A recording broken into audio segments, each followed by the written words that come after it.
is done. I request you to make the questions sound like questions.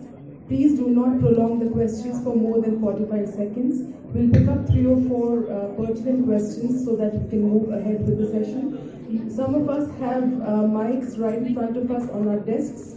In case you do not have mics, just let us know. We have enthusiastic volunteers who will rush up to you with the microphone.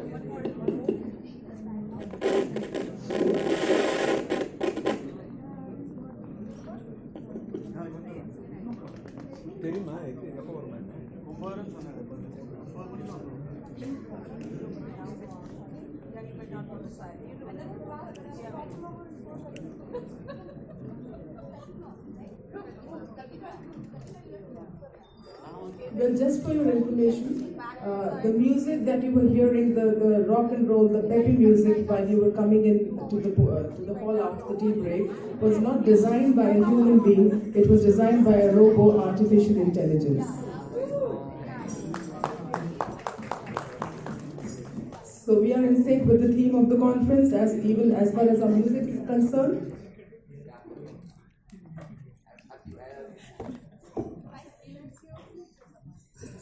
I'm missing Mr. Narayan. Oh, Narayan, Narayan. Narayan, Narayan. Just in case you're wondering, where was I missing? I had a long Skype session with my boss up there. I was taking notes. Mr. NatCon was speaking. And you know what? I actually earned some brownie points when I told him that there is somebody who's a better storyteller than me present on the earth. And he said, you know what? There are some new benchmarks being set here. He said, that's the very purpose that we have been set down. Please now, get me something else. So obviously, we also have bosses up there. And I said, okay, tell me what you want. He said, earth is all about office cubicles and balance sheets. Because I've already got a flavor of it since morning. But you know what? Shabnam, I would love to hear someone who can tell me something beyond your office cubicles, something beyond balance sheets, the leadership beyond office cubicles and the balance sheets. Because, as I said, in the next break, I have to give a break to my boss up there. And I obviously need to earn some brownie points. Can you help? Certainly, I believe your timing is just perfect. You always land in at the right time. And you'll be happy and surprised to know, I think it's a sweet coincidence. Our next speaker is going to talk about the topic that you're just interested in. And I'm sure you're going to earn a lot of brownie points up there. Well, the next speaker that is going to grace the plenary chair today is a unique combination of the left brain and the right brain. He is very witty. He is known in the social circles for his fabulous sense of humor. The books that he writes are gem houses of out-of-the-box thinking. Ladies and gentlemen, please join me in welcoming Mr. Srinivas Rao, the Chief Strategist from The Strategist, for the first plenary session of the day. Mr. Srinivas Rao shall be speaking on the topic Leadership of the Future, Beyond Office Walls and Balance Sheets, Culture and Alternative Workforce. Thank you.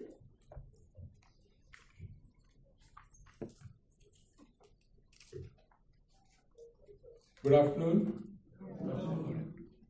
So when I was driving here today, one thing I realized is God surely has a sense of humor. So 13 years back, we were standing exactly at this place when we were trying to conceptualize Satyam Leadership Center, and there were snakes going around. Whoa. And we used to all laugh and tell Ed and others, saying, what are we doing here, with snakes? I still have the rock at home, the first rock that was blasted off.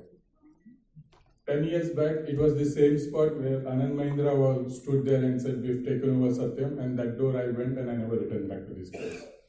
And today, 10 years after, I'm here talking about what would the next 10 years look like. So there's some strange coincidence happening out there. So when we used to get part of the leadership center, we used to always have this informal leadership quadrant. So on the one hand, we used to write Guru, and on the other hand, we used to write Garu. Because in Satyam we had quite a few Garus who were no gurus, but we still had to respect them. Right? So we used to always go back and have this code word, is he a guru or is he a Garu?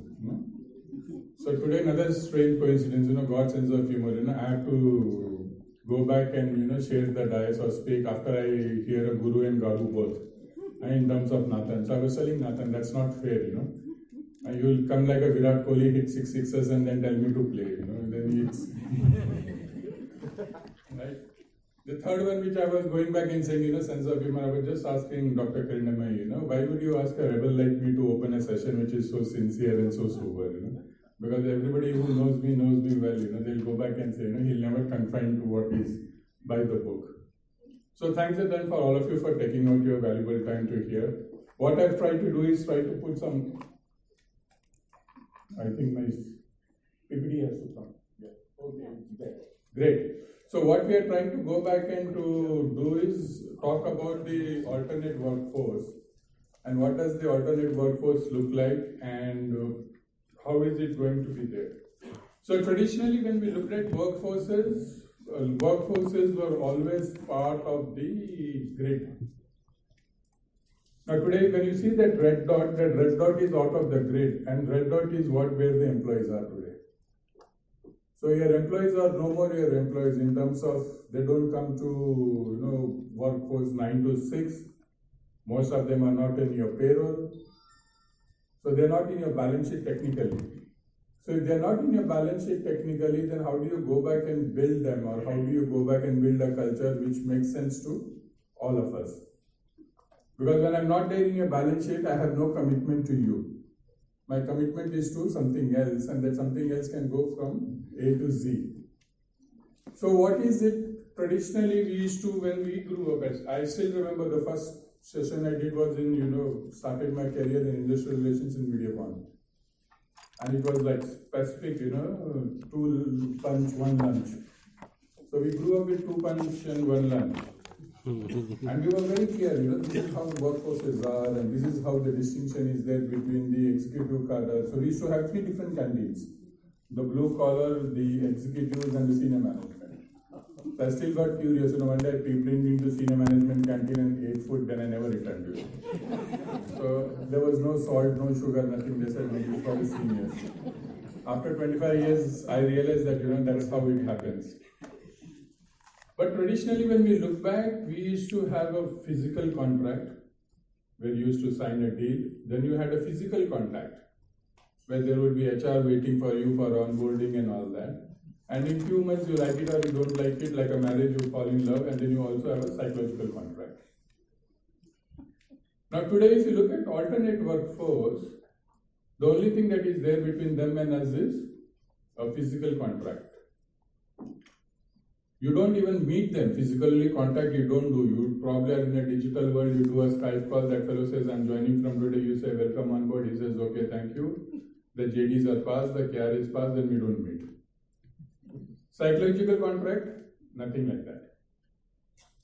So there is somebody sitting in Bangalore who has a team in Hyderabad which is reporting to a client in San Francisco where the boss is sitting in Hawaii. The investors are flying somewhere in New Zealand and then the whole world is moving. And we have no clue who's doing what and what.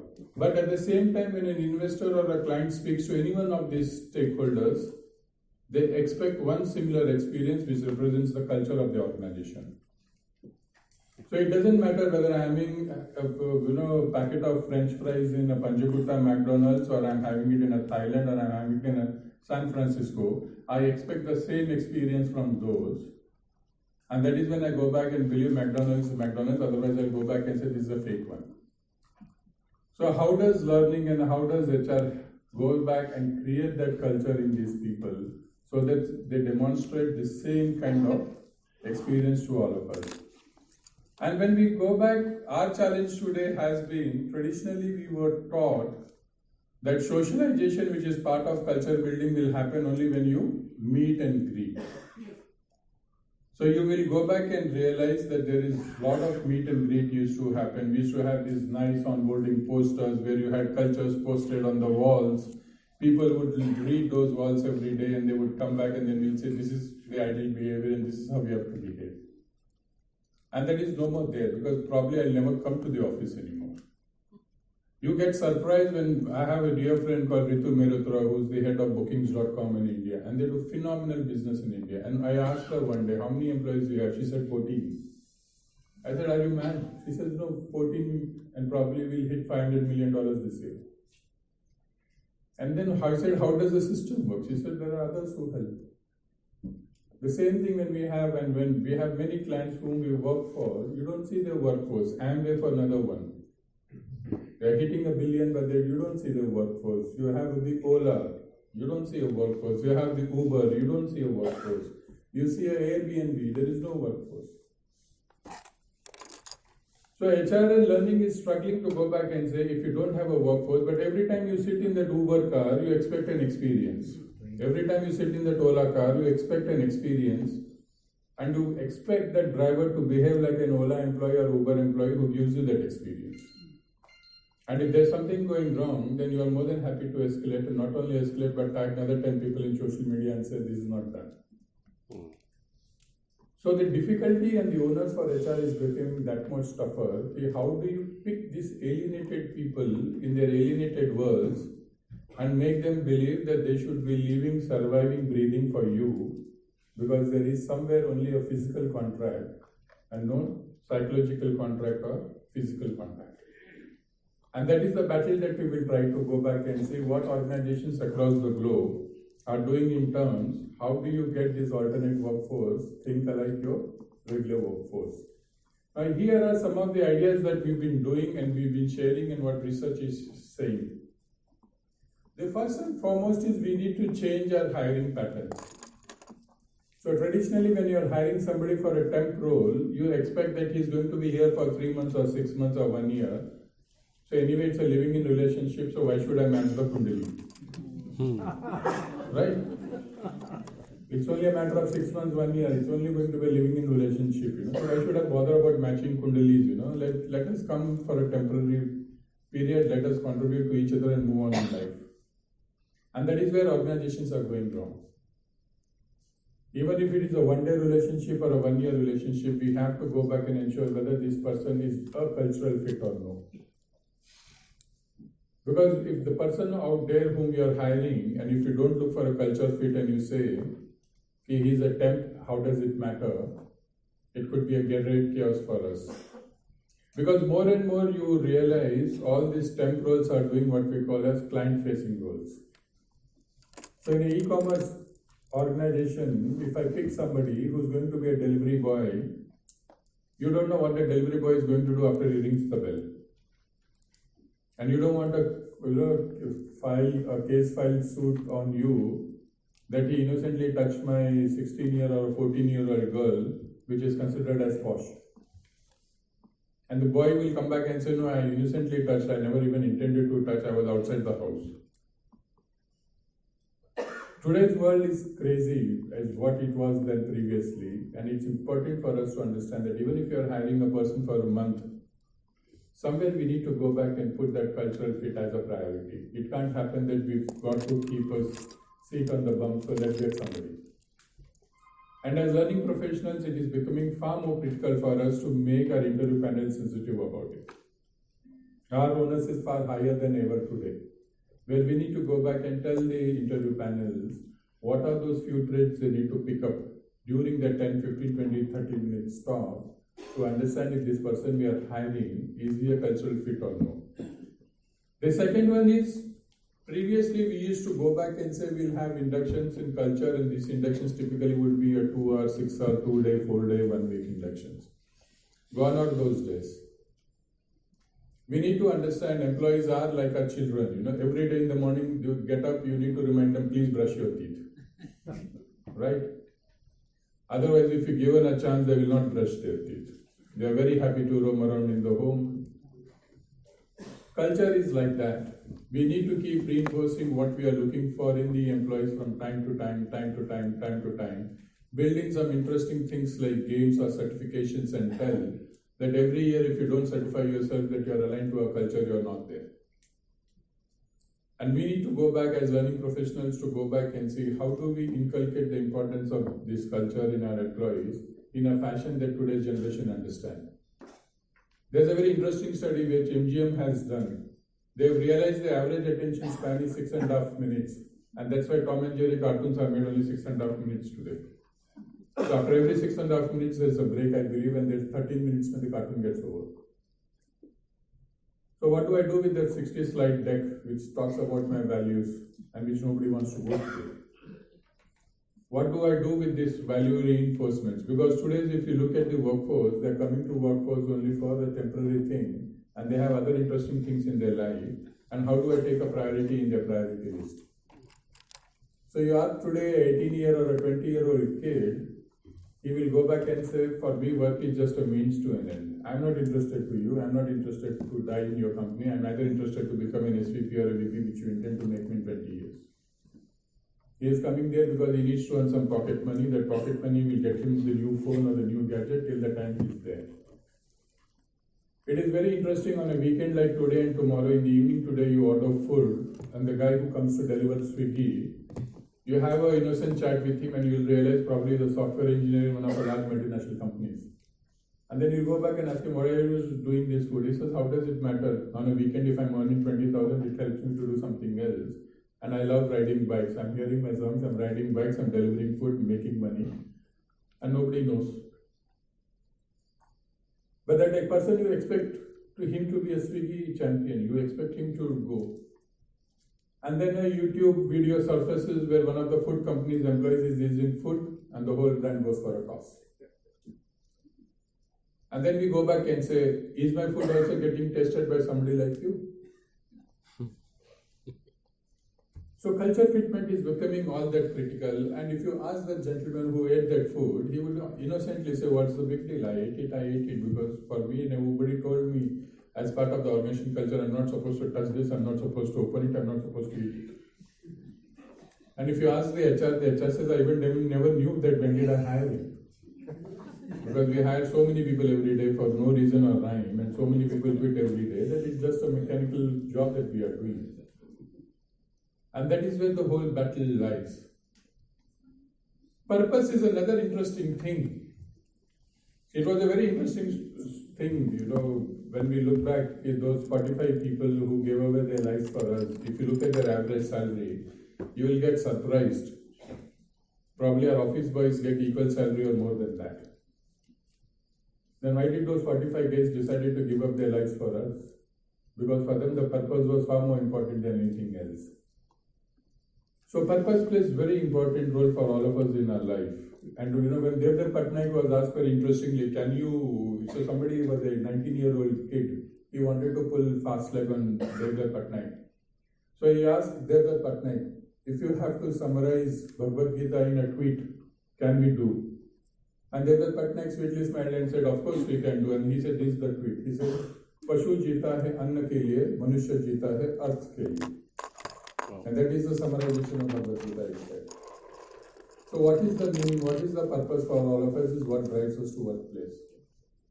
Now traditionally when you and I picked up careers, we picked up careers with a mindset of 5 to 7 years, and we were very clear looking at what the purpose is. Today's generation, when we look at their purpose is very clear. He says, I want to do bungee jumping, go to make my trip. He realizes to do bungee jumping, it requires 3 lakh rupees. Some company offers him a job and tells him in 3 years you can save 3 lakhs, he is ready to come. After 3 years, he doesn't even apply for leave. He just resigns and decides to go off because he wants to do bungee jumping. That's his purpose of life. And we have no clue. Why did he quit?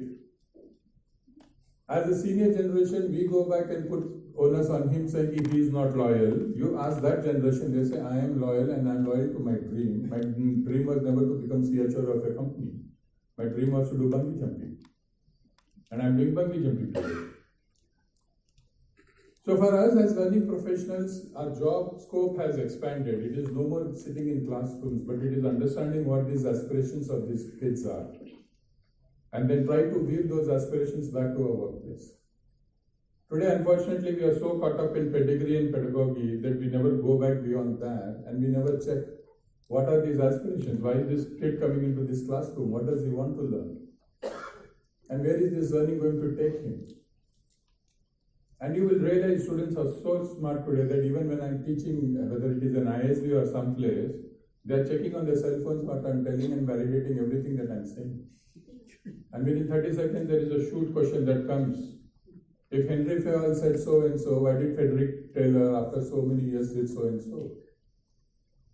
Or if Sigmund Freud said something, then why did Carl Jung did say something? And you get shocked. You said how intelligent they are. No, they are not intelligent. They know how to use technology and they know how to connect the dots.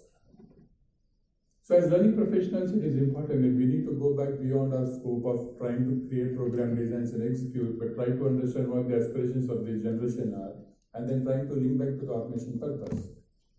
If to the same kid we go back and say, stay with us for 3 years, I will help you to get your bungee jumping, but don't quit, I don't think they will quit. But today that purpose alignment is completely missing between us, what they are looking for and what we are providing for.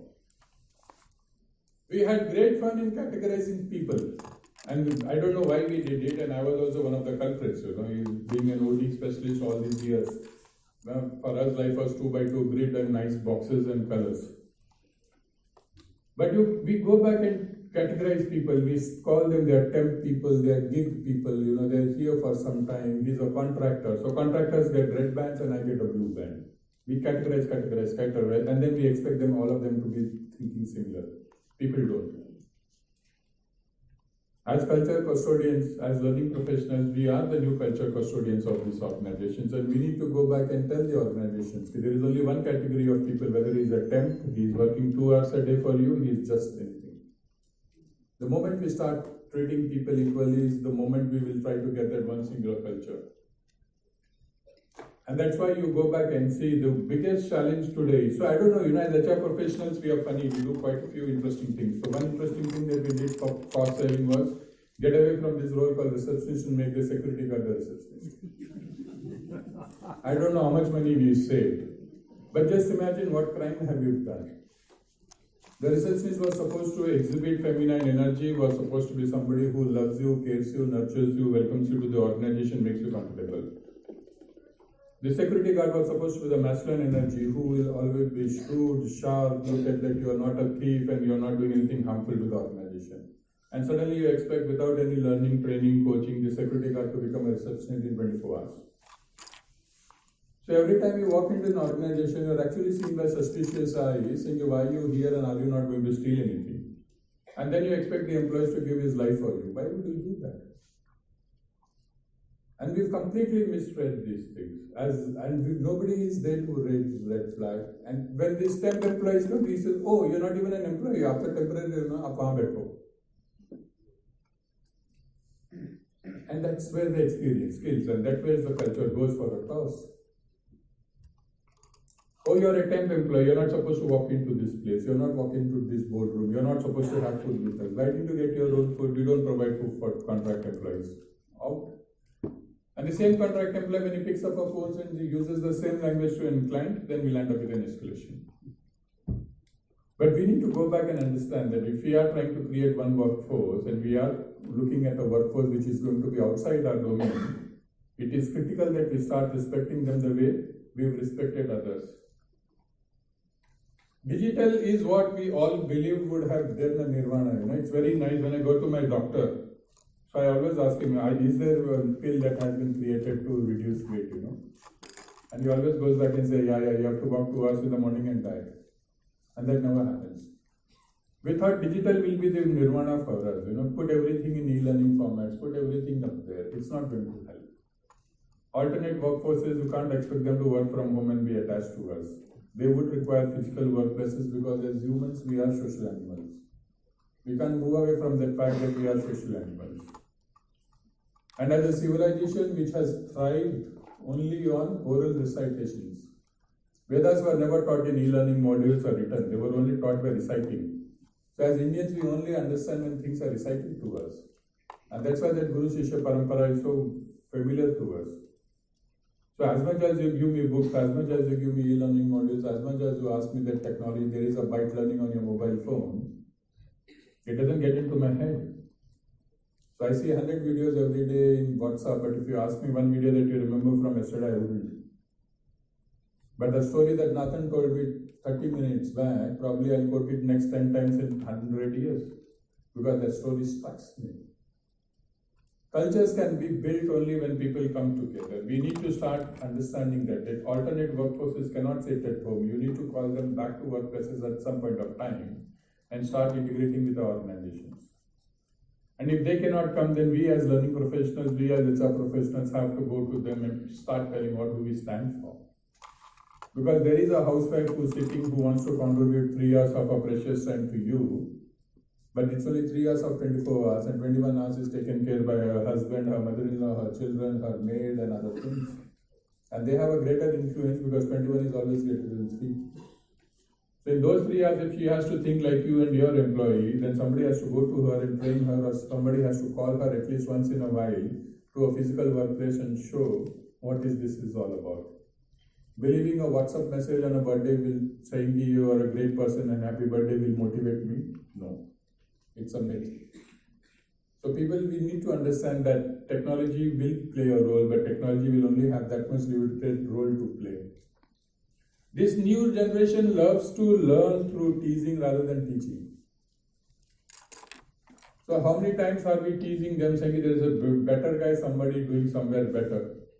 If you want to engage the alternate workforce, you need to start teasing them. You need to go back and tell them there is somebody sitting in Gorakhpur who did a fantastic job and this is his photograph and this is his profile. And can you beat him? Yeah. And that is how you go back and start integrating this workforce. The last one is very clear, like Harvard interestingly published this report quite a few years back, and we've been doing it for donkey's years in India, is behaviors that get rewarded get repeated. And we need to go back and look at a rewards program the way they are structured, because if you want to engage this workforce in the future, you need to do that. And that's what Uber and others do. Every time you give a 515 rating, the driver gets a bonus. And what is that 515 rating? 515 rating that you give in Uber is defined by the culture specialist in the organization. What kind of behaviors you expect the driver to demonstrate, which otherwise your employee would have demonstrated. So it is important for us to understand that can we go back and start working on those cultural behaviors and start encouraging them. So not only as learning professionals will go back and articulate what these cultural behaviors are, but we need to also educate our folks to go back and tell that if you are looking for a behavior like this, then this is when you get rewarded. And today's generation, when you look at Maslow's hierarchy of needs, and they are already at the top 2 or 3 bands, and they are not coming for physical security as we used to go for, rewards plays a very critical role in that. So to cutting the long story short, what we are looking at, we are going back and saying if you go back and look at this alternate workforce, the red dot which is beyond the gray, if you expect the red dot to become gray and to behave like what the organization is, we need to reorient ourselves. Also, we need to start believing this, that is the future reality and we cannot shy away from that. Like Kiranamai said some time back, and Nathan alluded the same thing, 60 is not going to be the new retirement age. Today I know so many people who work after 60 and they work in full 9 to 6 jobs. Now when you are hiring those, and if you start telling that I will not respect all your years of experience and I treat you like a temp or an intern, I don't think it's going to work. The same thing is going to happen with a 19 or 20 years old kid who believes that he is the next best thing to God. When he's going to come to your workforce and you say, you are a temp, so I will not treat you the same. The world is a very different place than what it was, and we need to go back and relook at it. We need to create systems that will go back and encourage all of them to think and talk and work alike. And that is the world we are entering to. And I hope we are ready for that. And I believe that India is best geared up for it. Because the amount of diversity we see in our life, I think nobody else sees. And the amount of patience also we have as a fraternity, nobody else has. The only thing we need to do is put in some scientific principles in place so that we look far more comprehensive and in one holistic fashion. Thank you.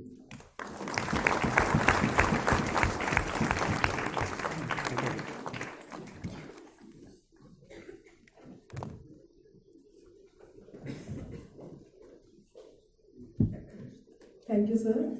I think sir will be all too happy to entertain questions. Do we have any questions?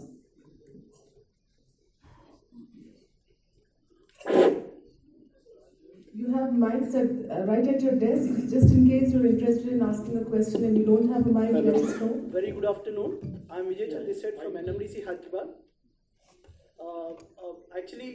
As you told correctly, India is a diverse country, and same in the workplace. We are managing different generations together at the moment. 3 generations are working. Are we not overpowering, predicting a lot more about the behaviors of the future generation? Because I am a millennial to my grandfather, but I am working with my grandfather in the same organization.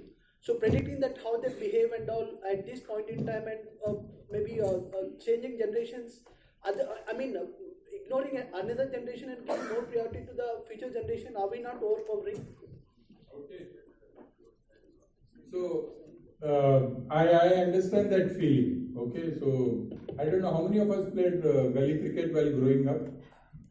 Quite a few. So they will understand this example that I give.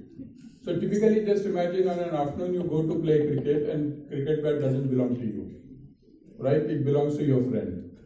So what by default, what is the default setting? That he gets to bat first. Fair enough?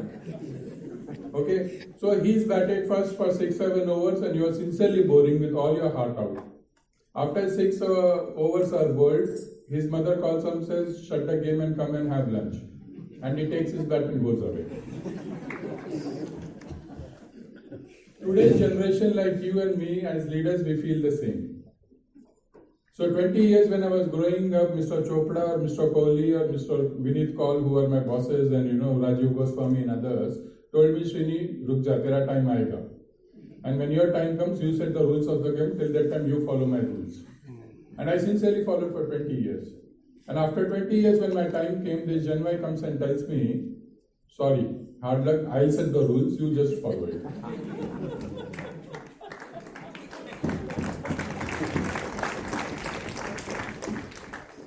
But the beauty or the challenge for us in Indian corporate is, by 2020, it is expected that 62 to 65% of your workforce are going to be these young kids.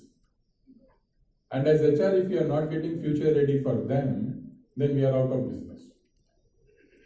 So as much as you and I have that frustration at times to go back and say, okay, I lost opportunity, but that's how the world is.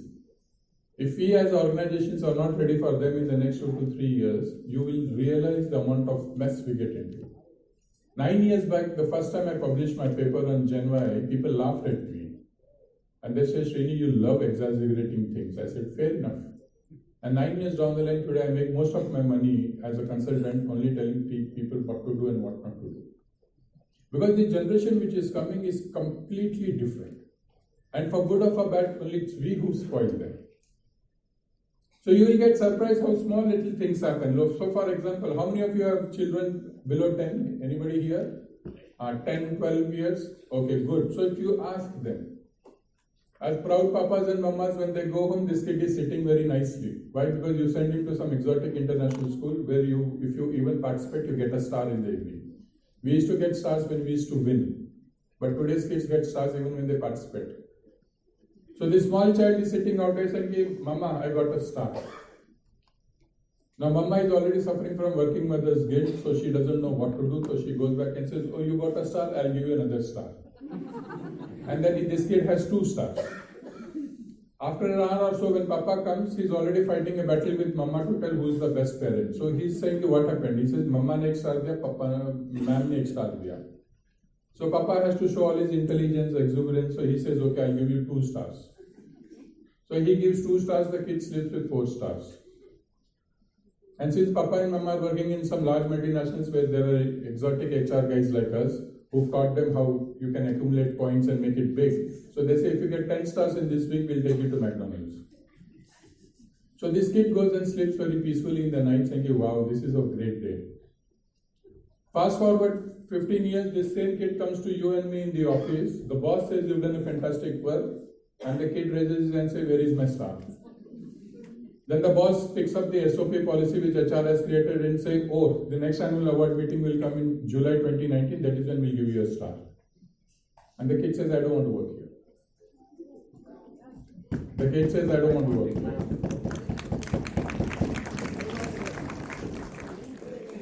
So as a parent, on one hand, I have spoiled him for last 20 years by giving him a star every evening. but as HR head, I'm not ready to accept that this kid is going to come and demand the same in my workplace.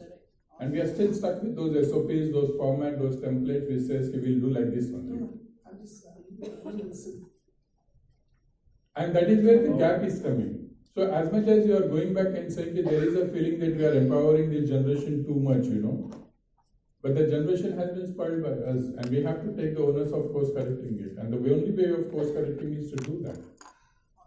You go back and talk to this generation, you talk 10 minutes and you realize how many misconceptions they've got just because we never exposed them to the real world.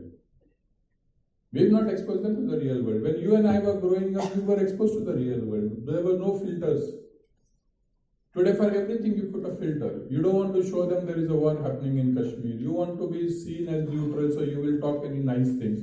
The moment they go out to the exposed to the corporate world and they start realizing, I get surprised when there are 21, 22 years old kids. So this is a very interesting incident happened. Then I'll take the next question. So there was this 20-year-old kid standing in my office, and that day I reached my office late because I had to go to a client office. I just walked into the office, he's looking up and down. So I asked him what happened. He didn't realize I was the boss. So he thought I was just one among the others. So he said, okay, fine. He said, can I ask you a question? I said, yes. He says, today is my first job. I said, good. He says, but do we really have to sit every day 8 hours and work?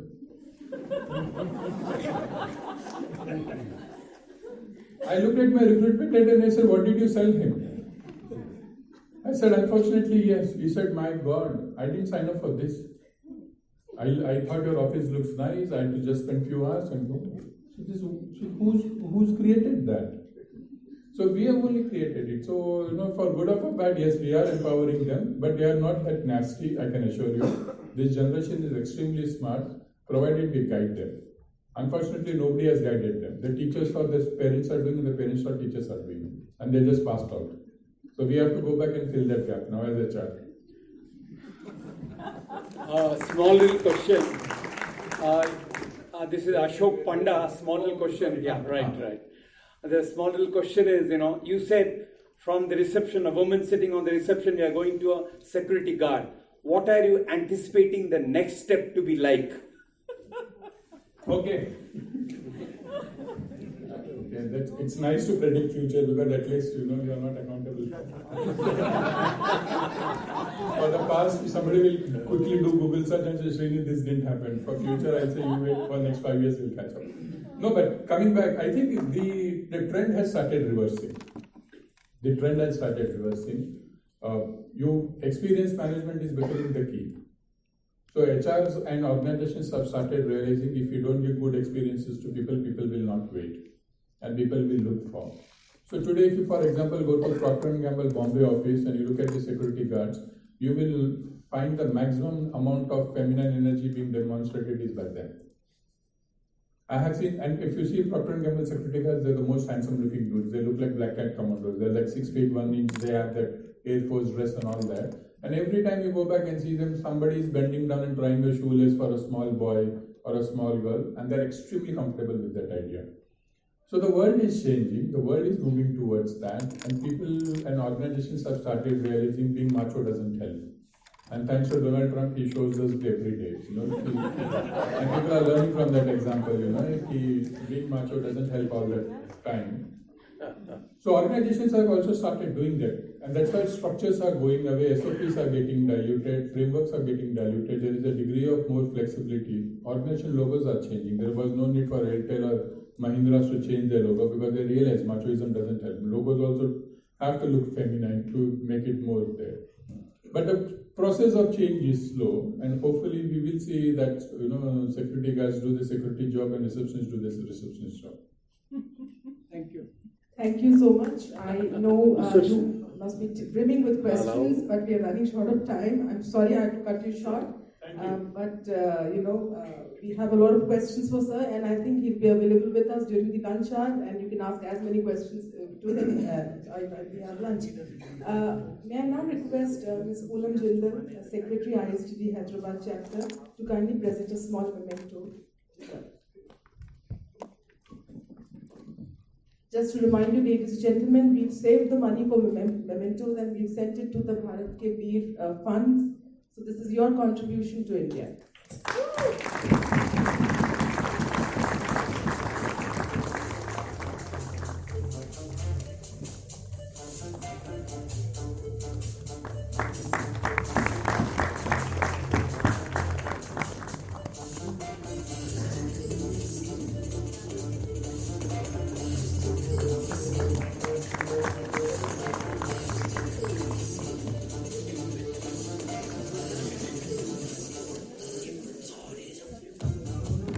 I request Ms. Poonam to stay back. May I invite Mr. Jagan Mohan, the person who presented that beautiful sand art form, onto the stage, please.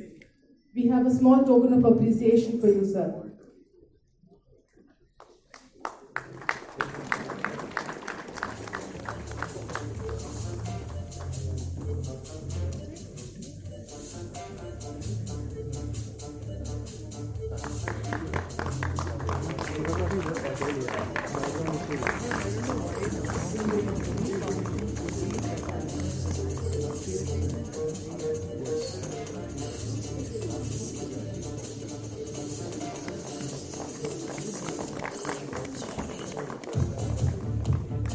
Thank you, Jagan Mohanji. Thank you, Poonam. Thank you so much, Mr. Srinivas Rao, for the wonderful session. Thank you, audience, for asking crisp and pithy questions. Please keep the trend going. Narayan, Narayan. Truly, I can't thank you enough. Mr. Srinivas was speaking. I thought I would have a quick Skype session when the Q&A was happening. But even the questions were equally interesting. So all I did to manage was I just sent a WhatsApp message up there. And WhatsApp, one unanswered question we have been fighting for ages now. Why Tom and Jerry was played only for 6.5 minutes? He was so happy to realize this now. Second, he was overwhelmed. He was overwhelmed. We heard that for all you know, during this e-learning stuff, what is happening around, Guru Shishya Parampara may be back. And only WhatsApp now I got.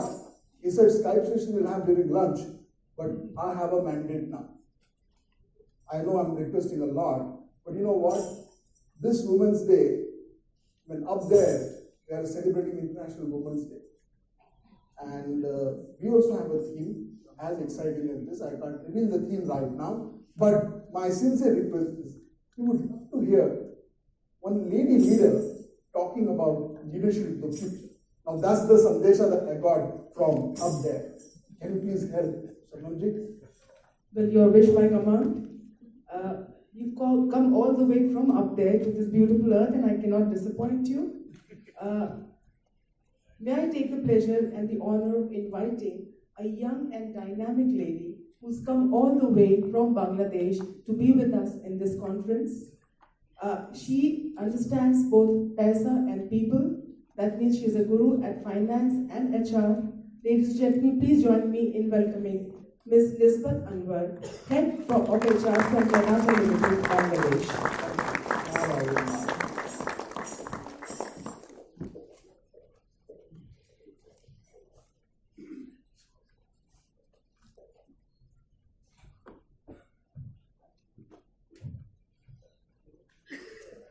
Good afternoon, Hyderabad.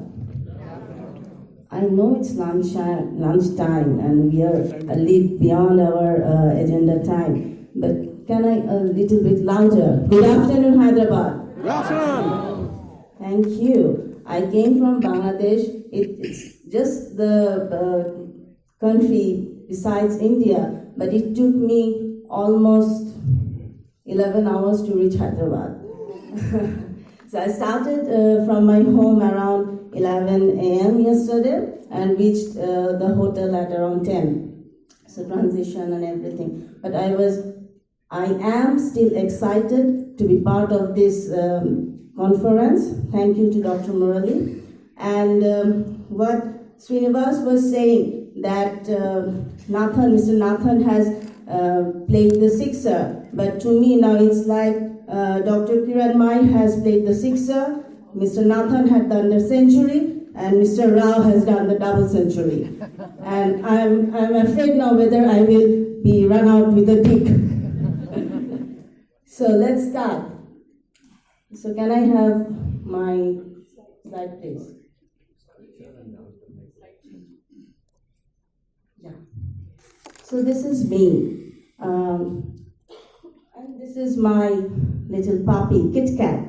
I wanted to keep him along with me because this is who I am. I love dog and it's part of me. And that's how we are changing. I'm representing Bangladesh. It's Renata Limited. It's a pharmaceutical company, one of the 4th company in our country. We are exporting. We will talk about more about our company and why I am here.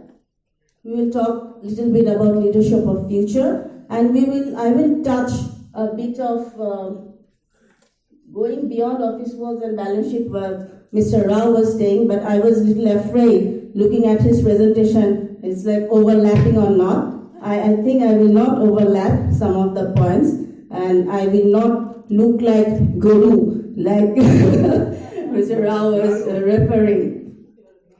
So let's start with the story. And who am I?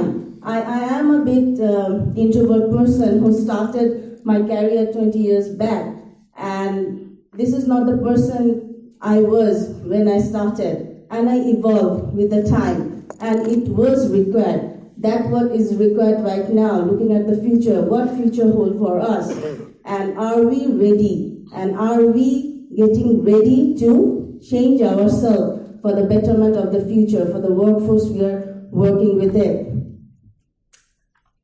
And this little boy is my son, who is 13 years old, and he is a rocker, and he just finished a rock fest in his school where all other schools came back, and I didn't have any idea how a 13-year-old boy without any kind of pressure or expectation has growing up as such an individual. And when I was watching him performing, I was thinking, was I like this little boy when I was 13? Surely I was not. And this boy who is 13 now will be going to the corporate world or whatever field he chooses. And how am I changing my parenthood when I am dealing with him? So now what happens? I have 2 beautiful kids. One is 13 and another one is 8 years girl. And we watch movies in Netflix. My mother or my father didn't used to do that.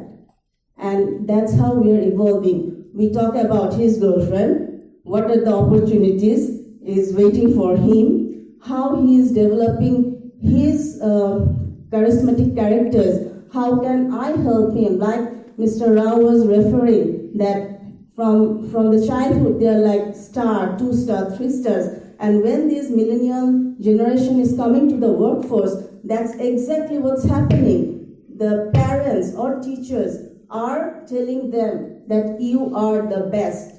So when they are coming to the workforce, when they are not getting as per their expectation, they are just moving away. So they are not, and we are criticizing them. But as a senior generation, is this the right way to move forward? So that's what we are for here, leadership. So what is leadership to you? Every one of you, I know there are students also here, and I want to just give a good cross-check. So I want to put your hands up, and have you ever found a good leader in your life? Have you ever met a good leader who have influenced you in one way or other? Good leader, yes. Okay. Now, is there any bad leader you have come across by position? Obviously. So, and I have another question for you, which I will ask later on. So, as a student, as the young, when you have started your career, so those persons have made an impact in your life. How you have grow up as an individual in your career, right? So when you look back, what are the things you have taken from the good leader, and what are the learnings you have taken as who were a bad leader as per you? So it's your choice, right? You have chosen from your experience. So the question is, for the next generation, how we are looking at things, what's happening. So the world is changing first, right? So if we see here, it started with this, and gradually now it's mobile, and eventually it will be ubiquitous, that everything is getting smaller. Everywhere we will be connected with the device. Already cloud computing is going on, and it's going beyond. It's like, if I share an example, like in 2050, maybe when we are going to the shop for the grocery, and I don't know what's in my fridge will give me an indication in my device that yes, the milk is running out, so buy the milk. So that's how the world is changing so fast. So are we anticipating those changes and changing our work style as well? That's the question.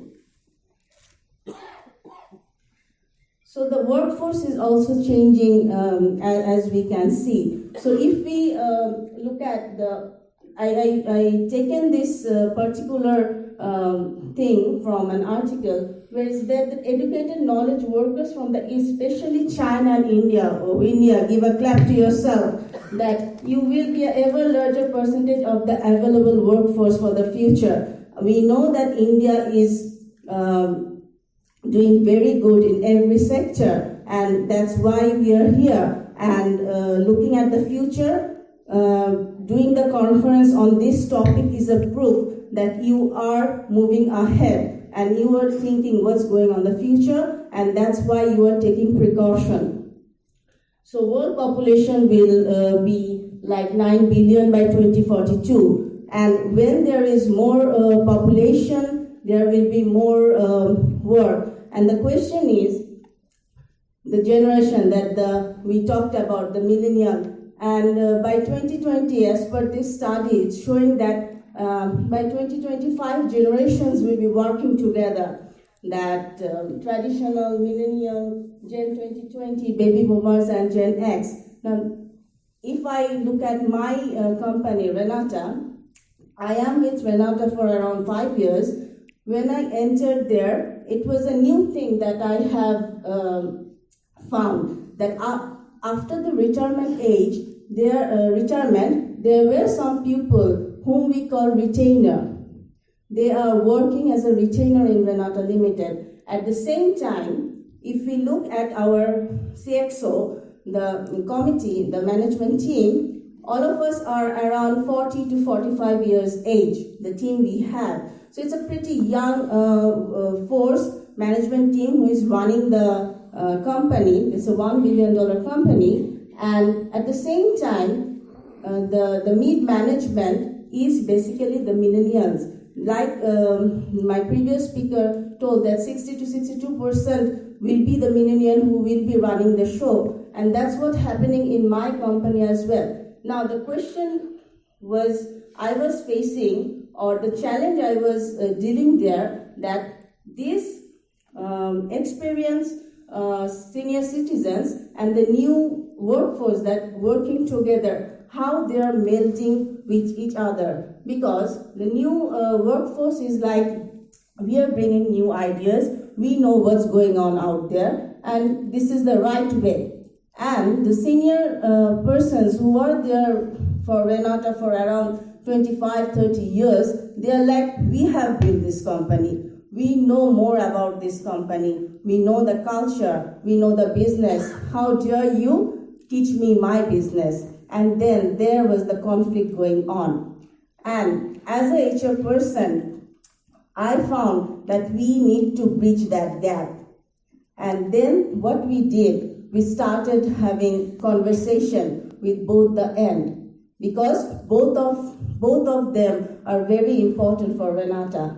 And how we are melding them, we will take the new ideas. At the same time, we will make sure the experience counts and they respect each other. So this senior and the new generation, the conflict, what goes on when a new thing comes up, that we will see in a short clip. So Rajiv, can you please play the video?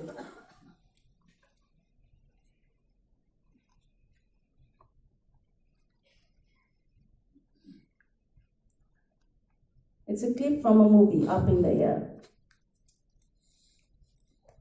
You wanted to see me? Well, yeah, you know what? Yeah, come on in. Come on in here. Great job. Thank you. How's everyone taking it? Great. Listen, I admire your zeal, and I think you have some very good ideas, but you know nothing about the realities of my industry. You can set up an iChat, but you don't know how people think. Actually, I'm minored in psychology. Nice. Okay, kiddo, fire me. Ryan. Well, listen, she's gonna be doing this on a regular basis. Don't you want to know if she can fire somebody? Just fired Ned. My dog can fire Ned. Fire me. You don't need to do this. No, it's okay. I got this. Mr. Bingham, I regret to inform you that your position at this company is no longer available. Who the hell are you? My name is Miss Keener. I'm here today to discuss your future. My future? The only one who can fire me is Greg Gregory. Mr. Gregory hired me to handle this for him. Handle what? Handle me? Mr. Gregory hired me. He's the only one who can fire me. You know what? I'm gonna go talk to him. Mr. Bingham. No, you can't follow me. You're on a computer screen, remember? Ryan. All right, let's try this again. Fire me again. I just did. Actually, you did. Fire me. That's enough. I think we get it. Mr. Bingham, I'm here today to inform you that your position is no longer available. I'm fired. Yes, you're fired. Never say fired. You've been let go. Why? This is a mythical situation. How could I possibly know why? Why doesn't matter. You never know why. It's important not to focus on the why and rather to spend your energy thinking about your future. Well, I'm going to spend my energy on suing you unless you give me a good reason why you're firing me. Mr. Bingham, the reason's not important. So you're firing me without grounds. Now I really have a lawsuit. I get what you're trying to say, Ryan. Don't take this personally, Mr. Bingham. Personally, this is the most personal situation that you are ever going to enter. So before you try to revolutionize my business, I'd like to know that you actually know my business.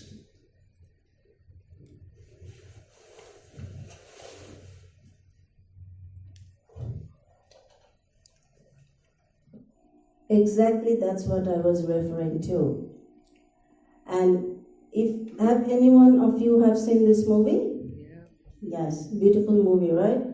And so the new generation is coming up with a new technology that we are talking about, the machines. They want to fire people over the machine by doing a Skype call. And the older generation is used to do this work face to face, the physical contact that we talked about. So, and how they come up, the first reaction, and then how, as a leader, what did this character do ultimately? That's an interesting turning point of this movie. And from this movie, we can learn a lot from the next generation. So now coming to the alternative workforce, which Mr. Rao have spoken briefly. So it's a shift. It's a shift we are seeing from regular employment to the internet. That's why lots of job platforms are created, like Uber, Airbnb, 99 Diesel, Upwork, etc. In Dhaka, in Bangladesh, there a young entrepreneur came up with Pathao.com. Pathao, it's a bike rider which were not available in Bangladesh before. But just like Uber also came in our country very recently, and Pathao came with that note. And it's an entirely Bangladeshi young people's product. And now we see on the road lots of bikers who maybe they're working somewhere at the same time they're doing this Pathao thing. And in other words, some people who are not in the workforce directly, they have gone to this Pathao thing. So things are changing, and how we are changing with the world. So global thing, this is right now happening. It's an industry of 1.6 to 1.7 trillion industry right now, and it's growing month by month.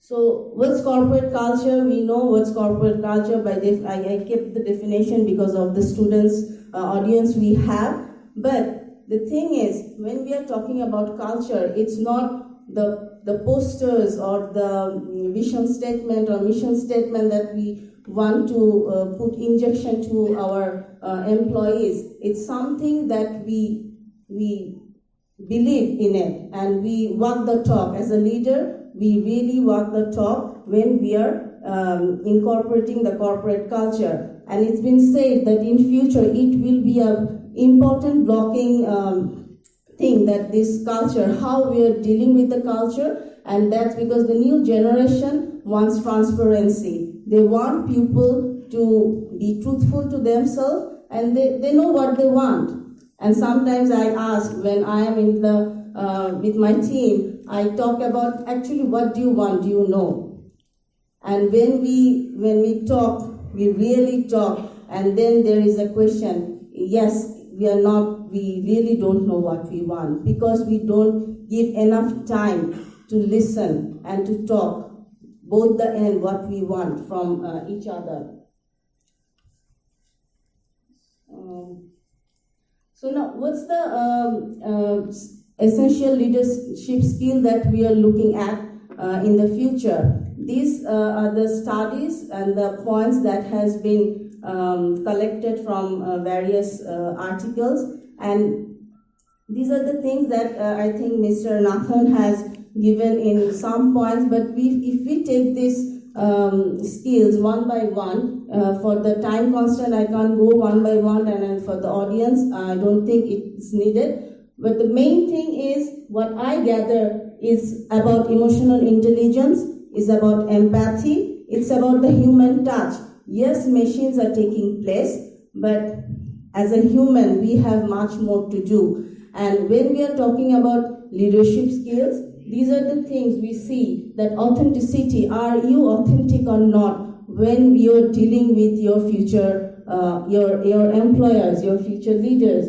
Are you listening? So listening is, right now maybe many of you are listening and many of you are actively listening. So there is a thin line between those things. So are we listening as a leader to our team? Are you a quick learner and walk the talk? Whatever you believe, you have to emphasize on that. Maybe there is a policy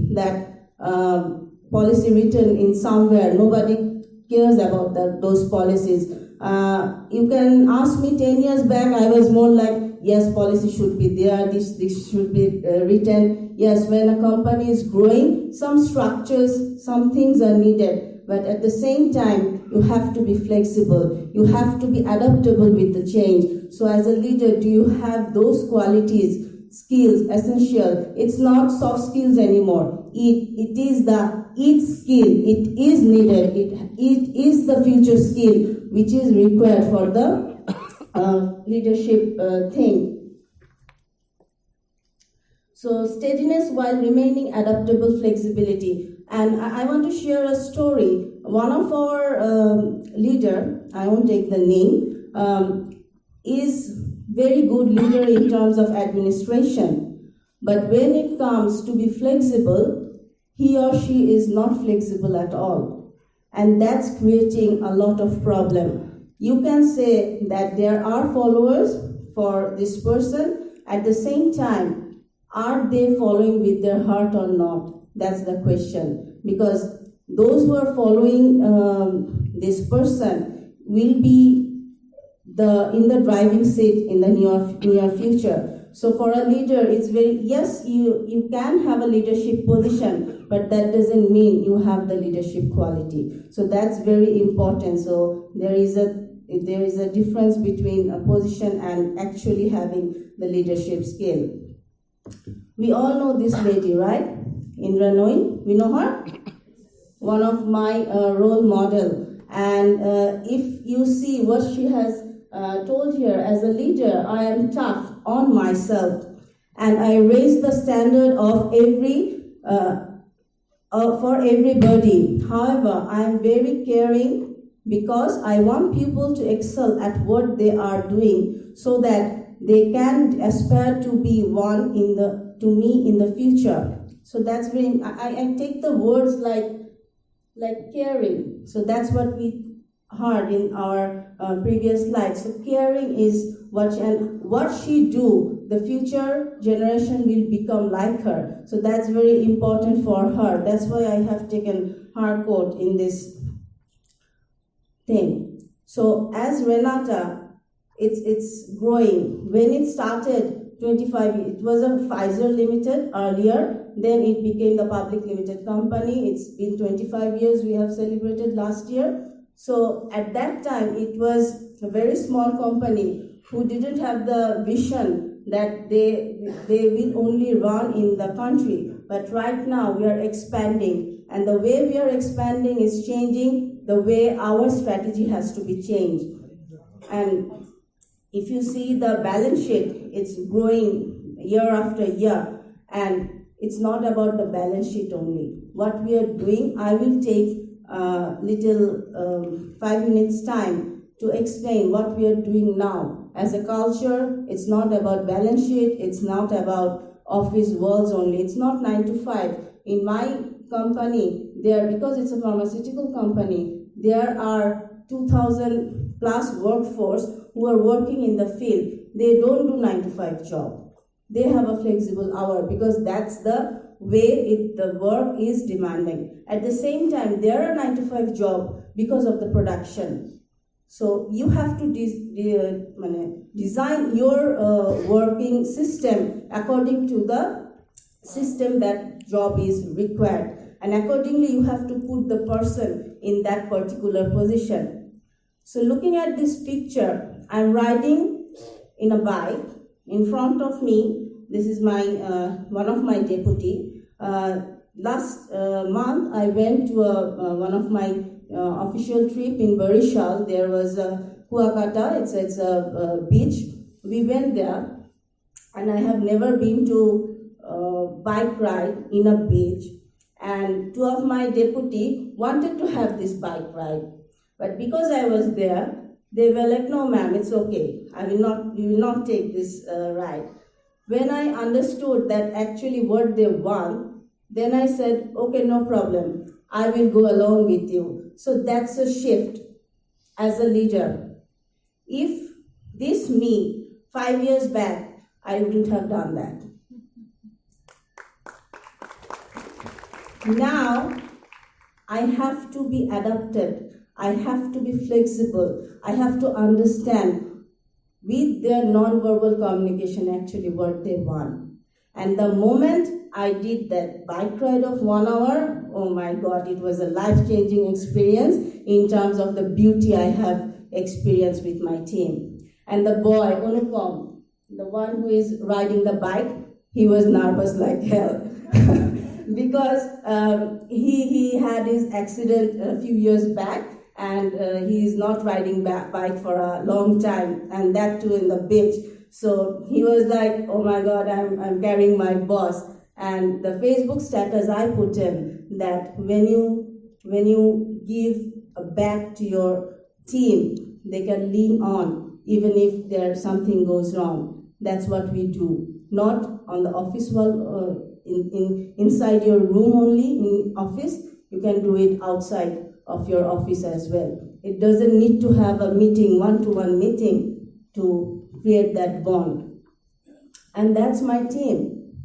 Again, it's not the office wall. We hang out a lot. And with that, we are bringing the culture. When we are posting that in our Facebook page, in our individual Facebook pages, the impact that we see now on the other employees, like HR team is fun to work. HR team is doing some work in terms of team bonding. They are going extra way. The HR head and the team has very flexible and they trust each other. So that's the message that's creating over the employees, and that's how it helps. So when we take back some of the things over the cup of coffee or during the lunch break, we can take that it's not HR mindset, it's the heart that will rule the world. So don't not only work for profit, work for making an impact, because that's the generation is also looking at. They want to make an impact. Maybe in some cases they don't know what does impact means. It's not only bungee jumping maybe. We can help them to understand what does impact mean. So they need our guidance on that part. So there are diversity, there are disruption everywhere happening. So keep those things in mind and keep going. So you have to ask yourself, do you want an innovative team or innovative leader? And every individual is different. The team you are working with is like a family. When you treat them as a family, they are for forever. So in your family, my 13-year-old boy and my 8-year-old girl is not the same person. They're different. Same way, all of the team members in your team is not same. So treat them individually based on their individuality. That's where you can go beyond. Take fearless step. Sometimes you don't know what the next step will cost you, but you, as a leader, you have to have that courage to take the step. Shut up and listen. Wow. Please. Just because you are in that position doesn't mean you know everything, and the generation sitting beside you or in front of you doesn't know anything. Listen to them. And remember to flush. You don't have to keep all the things inside you. You need to flush sometimes. And it's not about what you or how you do.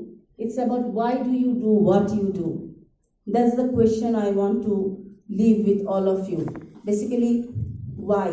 Why do you do what you do?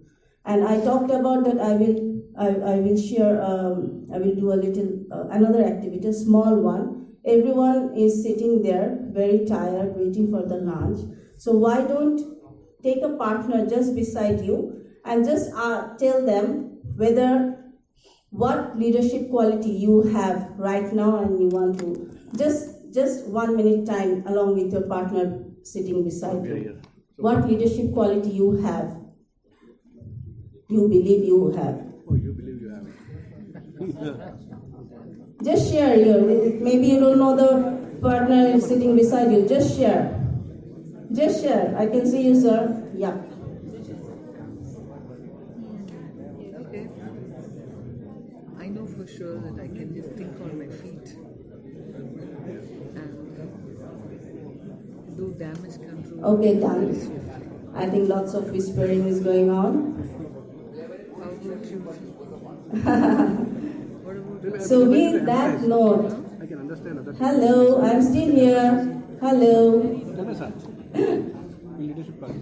So with that question, why you do what you do and what leadership quality you have for the future. If you don't have, no problem. That's why this conference is all about. We can take the learning from here and we can go and think about it and be prepared for the tomorrow, because tomorrow is just now happening right here, just like this picture in my last slide.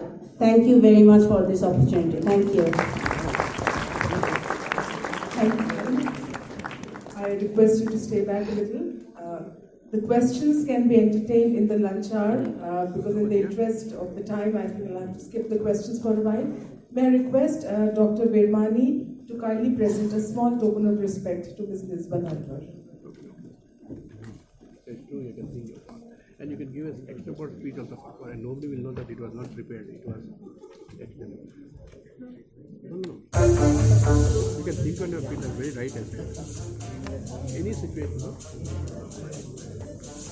It takes you seconds. By the time you walk from one stage, you are ready.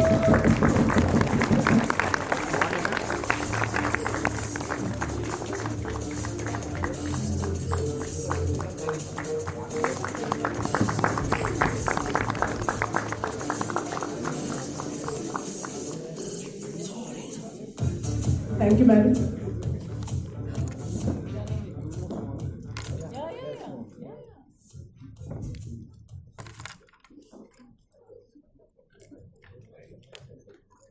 Thank you, madam, for the wonderful session. Very interactive.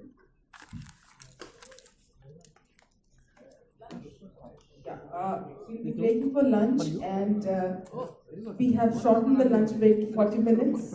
Earlier it was 60 minutes, so please be back in 40 minutes. Ladies and gentlemen, we have a host of speakers lined up. I think Rajiv has a small announcement to make.